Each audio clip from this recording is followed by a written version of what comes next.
মাজত কিমানে বাৰু ভাবে যে এটা পৰিৱেশ এজন ব্যক্তিৰ বাবে কিমান ইম্পৰ্টেণ্ট হ'ব পাৰে, কিমান ইম্পৰ্টেণ্ট হ'ব পাৰে আমাৰ ছাত্ৰ-ছাত্ৰীসকলৰ বাবে। নমস্কাৰ, আজি আমি কথা পাতিম পৰিৱেশ সম্পৰ্কে, গতিকে আহক ভিডিঅ'টো আৰম্ভ কৰোঁ।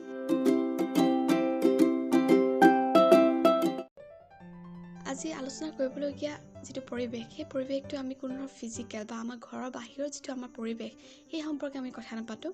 আজি আমি কথা পাতিম ঘৰৰ ভিতৰৰ যিটো আমাৰ পৰিৱেশ। ঘৰৰ ভিতৰৰ যিটো আমাৰ পৰিৱেশ, সেই পৰিৱেশটো ঘৰখনৰ যিটো দায়িত্বত আছে পিতৃ-মাতৃ, তেওঁলোকৰ হাতত থাকিব লাগে। কাৰণ আমি সকলোৱে জানো যে এটা সুস্থ শৰীৰতে এটা সুস্থ মনৰ সৃষ্টি হয়, আৰু সেই সুস্থ শৰীৰটো সৃষ্টি হ'ব হ'লে আমাৰ ঘৰখনৰ এটা উপযুক্ত পৰিৱেশ লাগিব, যাতে সেই সুস্থ শৰীৰটো এটা উপযুক্ত এটা পৰিৱেশৰ সৃষ্টি হয়। গতিকে মই ভাবোঁ পিতৃ-মাতৃসকলে বা আমাৰ পেৰেণ্টছে সদায় এইটো গুৰুত্ব দিব লাগে যে তেওঁলোকৰ ঘৰৰ পৰিৱেশটো কেনেকুৱা হ'ব লাগে বা কিদৰে তাক এটা ভাল পজিটিভ এটা এনভাইৰনমেণ্ট সৃষ্টি কৰিব লাগে। কাৰণ এটা এনভাইৰনমেণ্টে এজন ব্যক্তিৰ বিকাশত, এটা শিশুৰ উপযুক্ত ডেভেলপমেণ্টত বহুত ধৰণে প্ৰভাৱ পেলায়। আৰু সেই প্ৰভাৱটো শিশুৰ ইণ্টেলিজেন্ট ক্ষেত্ৰত হ'ব পাৰে, তেওঁলোকৰ ইম'চনেল ডেভেলপমেণ্টৰ ক্ষেত্ৰত হ'ব পাৰে, নতুবা বিভিন্ন প্ৰব্লেম ছলভিঙৰ ক্ষেত্ৰতো হ'ব পাৰে।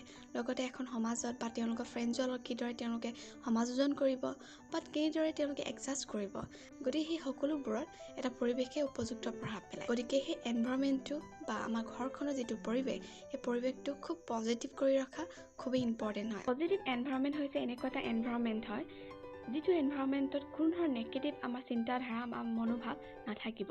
তাত এটা সম্পূৰ্ণ স্বাধীনতা আমি আমাৰ সন্তানসকলক বা আমাৰ পৰিয়ালৰ সদস্যসকলক দিয়া হ'ব, য'ত তেওঁলোকে নিজৰ মনৰ ভাৱো প্ৰকাশ কৰিব। আৰু যিমান পাৰে মই ভাবোঁ পেৰেণ্টছে নিজৰ সন্তানৰ লগত সময় কটোৱাটো খুবেই ইম্পৰ্টেণ্ট হয়। আৰু যিবিলাক কথা মই বৰ্তমান ভিডিঅ'টোত মেনশ্যন কৰিছোঁ, সেই সকলোবিলাক মোৰ নিজৰ ভাৱধাৰা হয়। গতিকে মোৰ নিজৰ ভাৱধাৰাখিনি আপোনালোকৰ লগত শ্বেয়াৰহে কৰিছোঁ। গতিকে আপোনালোকৰ পইণ্ট অফ ভিউ মোক জনাবলৈ নাপাহৰিব। Bye bye.